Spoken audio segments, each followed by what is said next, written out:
سلام. این سربندی وینش تک فازه.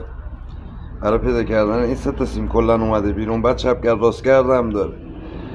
برای پیدا کردن سربندیش شما اهم این سه تا رو میگیرین، دوتاش بیشتره. الان من اهم گیری کردم، این با این کناری اهمش بیشتره، این با این 5، اینم با این 5، ولی این با این 10 اهمه.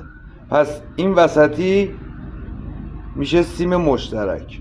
شما خازن یه خازن روغنی دائم کار، شما خازن روغنی دائم کار باید یه جوری توی سیم کشی وصل کنین که یه سر خازن به این وصل شه، یه سر خازن به این وصل شه.